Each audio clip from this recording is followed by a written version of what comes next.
Ya dio inicio la segunda jornada de la fase de grupos en la Copa Centroamericana 2024. Tuvimos muchos goles, partidazos, un encuentro en el que no sucedió demasiado y por eso es que vengo a comentar lo que pasó en estos primeros 3 juegos.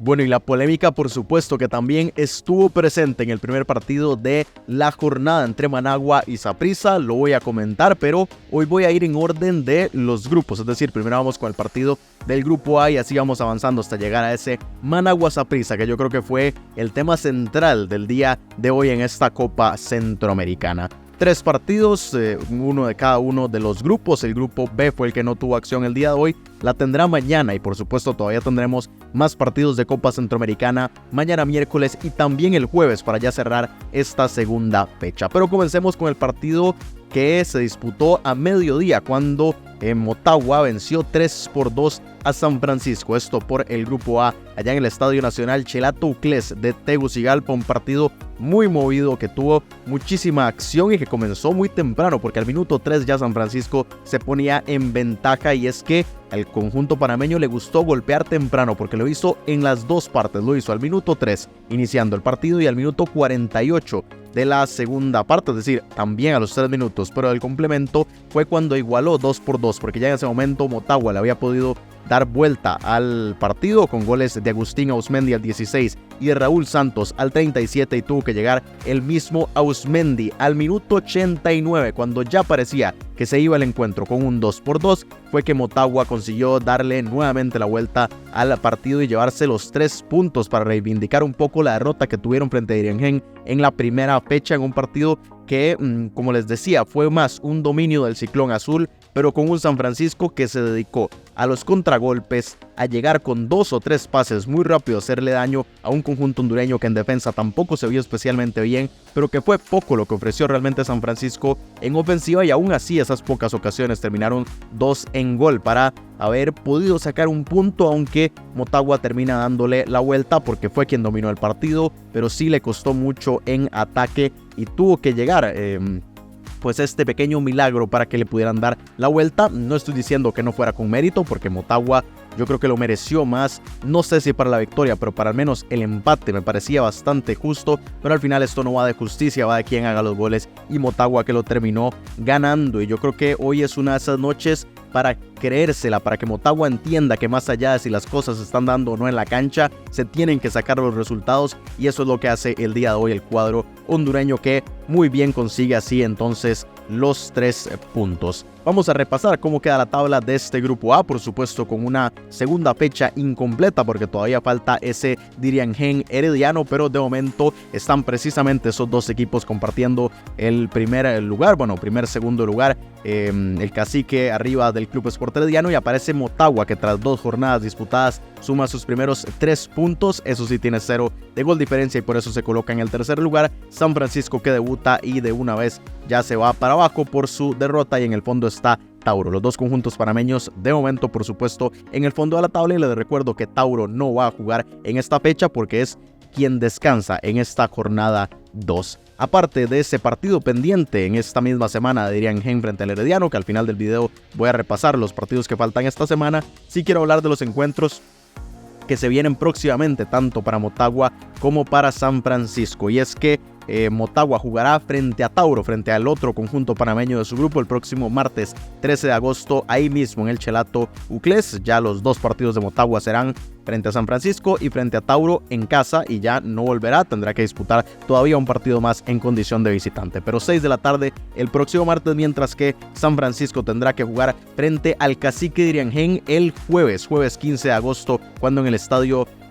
Rommel Fernández lo pone con CACAF. Sin embargo, el apunte era que se iba a disputar en el estadio universitario de Penonomé, entonces está pendiente ese asunto, hay diversidad de información en ese sentido, pero el punto es que será en territorio panameño San Francisco frente a Diriangén a las 4 de la tarde el próximo jueves. Serán los encuentros de estos 2 equipos la próxima semana. Nos pasamos a repasar el encuentro que acaba de finalizar cuando el Águila consiguió un empate en condición de visitante en Guatemala frente a la Antigua en la ciudad de Antigua, allá en el estadio Pensativo. Un encuentro que este es el que les decía, no pasaron demasiadas cosas. Fue realmente complicado tragarse los 90 minutos de este partido, un 0-0 que se fue haciendo gigantesco y que se dio mucha intensidad en el inicio de las dos partes, tanto en el primer tiempo como en el segundo. Empezó pues bastante positivo en ese sentido, pero fue decayendo en ambas oportunidades hasta que ya el partido era realmente aburrido. Es que es la única descripción que podía decir. Los dos equipos, esto aplica para ambos, que no tuvieron mucha creatividad en ataque, que no sabían qué hacer, que se equivocaban muchísimo, que tampoco se atrevían a hacer algo distinto. Yo creo que es más justificado del Águila que de Antigua, porque Águila estaba haciendo su debutar en condición de visitante y conseguir un punto en Guatemala no es nada negativo, entonces yo creo que para el Águila estaba un poco más justificado, pero de Antigua no hubo quien fuera el distinto, quien hiciera algo para que un partido que estuviera completamente cerrado poder romper el cero, y así se fueron consumiendo los minutos entre que Águila trataba de hacer algún contragolpe y lo hacía mal porque se equivocaban, Antigua tirando centros mal que los despejaba la defensa del Águila. Fue esto una y otra vez durante los 90 minutos para que aunque se viera mejor Antigua, Águila yo creo que hizo su trabajo de defender, de conseguir el punto, y es un resultado más positivo para el conjunto salvadoreño que el Chapín. Y así como les decía, se fueron consumiendo los minutos hasta que ya finalizó el encuentro. Y con eso vamos a ver la tabla de este grupo C, también con una jornada parcial porque falta ese Port Layuela frente al Olimpia, pero de momento Antigua que se coloca en el primer lugar porque suma 4 puntos en 2 jornadas. Luego tenemos al Olimpia que consiguió la victoria en la primera fecha, Águila que suma su primer punto está en ese tercer lugar, y en el fondo tanto CAI como Port Layuela que cayeron en la fecha anterior, y CAI es quien descansa en esta segunda jornada, entonces no se va a mover su puntaje al menos durante esta fecha 2 y tendrá que esperar hasta la siguiente fecha. ¿Cuándo son los partidos de estos dos conjuntos la próxima semana? Bueno,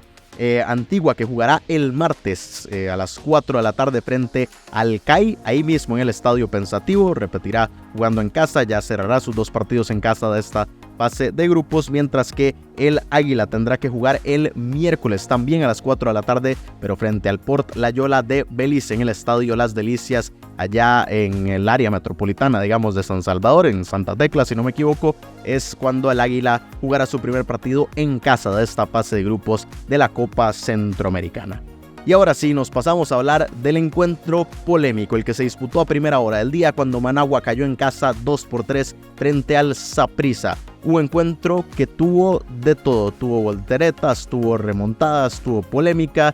tuvo pésimo arbitraje, tuvo lo que se les ocurra, lo tuvo este encuentro. Muy rápido nada más repaso los goles porque sí quiero comentar las etapas del partido. Al minuto 30 Managua se puso en ventaja con gol de Edward Murillo, luego Saprissa lo empató 9 minutos más tarde por medio de Javon East, pero 4 minutos después volvió a ponerse en ventaja el conjunto nicaragüense gracias a Juan Barrera, y así se fueron al medio tiempo con ventaja de 2-1 de Managua. Al 74 Jefferson Brenes lo empató para el Saprissa, y al 90+10 llegó el autogol del arquero Alier López para que así Saprissa consiguiera la victoria en territorio nicaragüense. Primero hablemos del partido, la polémica la dejo para el final.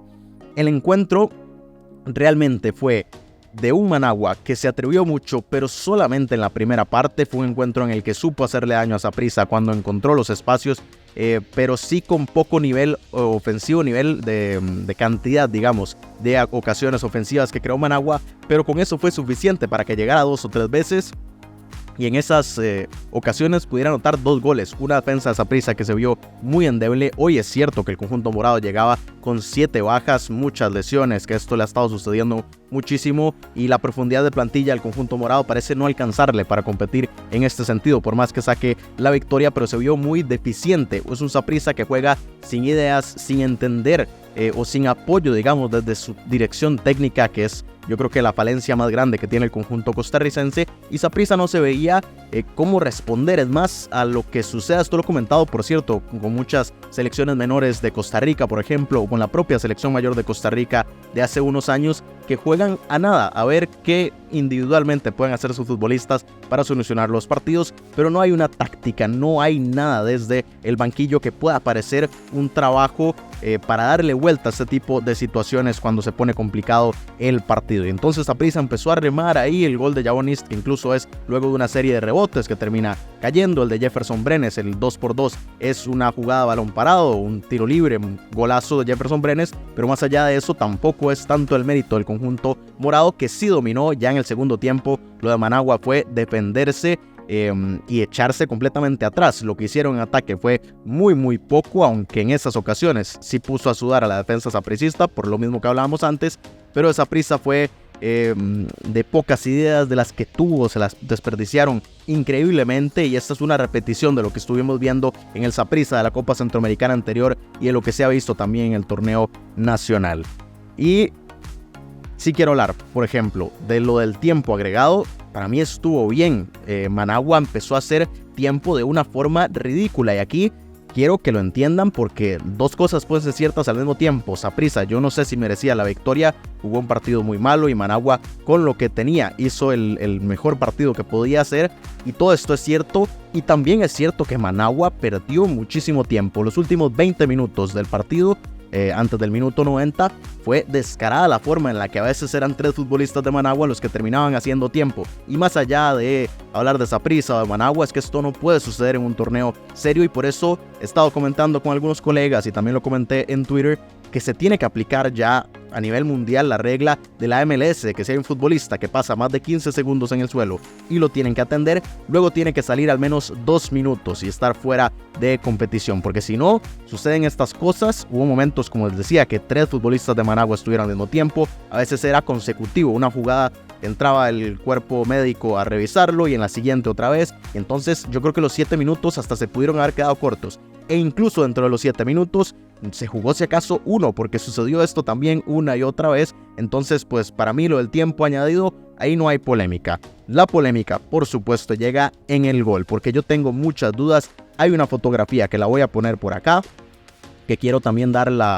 el crédito al fotógrafo, que aquí pueden ver, dice Jairo Cajina, no sé si se pronuncia así, pero bueno, la fotografía de él, pero es la mejor toma que ha habido, porque en televisión, fatal la realización, porque no hubo ninguna toma en la que pudiera quedarse claro, y que a mí en televisión me parecía que no entraba, y por bastante. Esta fotografía me deja un poco más de dudas, porque sí creo que entra más de lo que yo creía, pero que sigue sin estar entrando completamente. Recordemos que el balón tiene que cruzar la totalidad de la línea, y yo creo que no es gol. Más allá de eso, esto también evidencia que se necesita VAR, y que en este tipo de competiciones yo sé que no hay condiciones y está muy lejos de que esta Copa Centroamericana pueda tenerlo, pero es la necesidad de este tipo de cosas. Hubo varias polémicas también con el árbitro de penales para ambos equipos. Fue un arbitraje pésimo y se terminó coronando con esta polémica del gol o no gol, que insisto, para mí yo creo que no lo es, pero tampoco se puede asegurar porque no hay ninguna toma que sea completamente recta para poder observar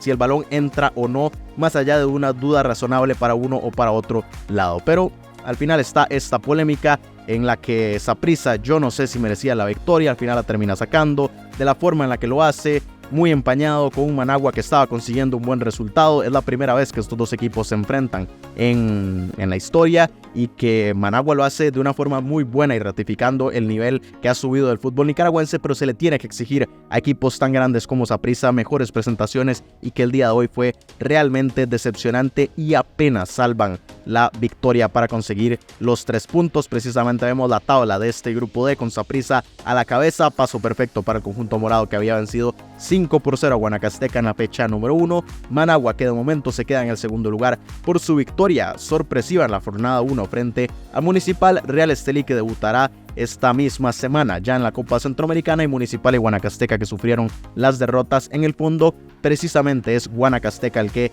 descansa en esta jornada, y quiero leerles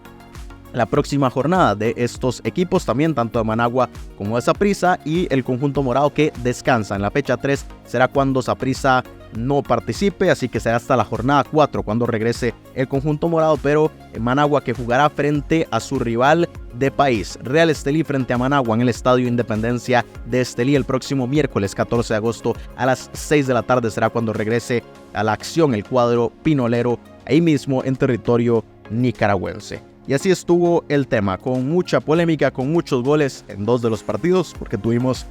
10 goles repartidos entre el Saprissa Managua y el San Francisco Motagua, pero 0-0 entre Antigua y Águila, que realmente fue el partido decepcionante del día, pero sí se ratifica también lo que comenté en los pronósticos de que iba a ser una jornada muy cerrada, que nadie iba a ganar holgadamente, y de momento es lo que está pareciendo. Lo último que quiero comentarles son los partidos restantes de esta semana. Mañana miércoles tendremos 3 a las 4 de la tarde, Diriangén Herediano en Diriamba, en el Estadio Cacique Diriangén. A las 6, Luis Ángel Firpo, Liga Deportiva Alajuelense en el Estadio Nacional Jorge Mágico González de San Salvador. Y a las 8 de la noche, para cerrar el día, en el Estadio Cementos Progreso Comunicaciones frente al Alianza. Y los otros 2 partidos serán el jueves, Port Loyola, que en Belmopan recibirá al Olimpia a las 6 de la tarde, y a las 8 de la noche se cierra ya la jornada 2 con Municipal enfrentándose al Real Estelí en el Estadio Pensativo de Antigua, Guatemala. Así que pues hay mucha acción todavía esta Copa Centroamericana, apenas vamos iniciando esta segunda jornada y quiero conocer sus opiniones de todo lo que sucedió el día de hoy, de los goles, de la polémica, de los rendimientos de los equipos. Todo eso lo leo aquí debajo de este video. Dejen un like, compártanlo, suscríbanse al canal para seguir muy de cerca toda la actualidad de esta Copa Centroamericana, y como les estaba diciendo, nos vemos el día de mañana para repasar lo que suceda en los 3 encuentros del día.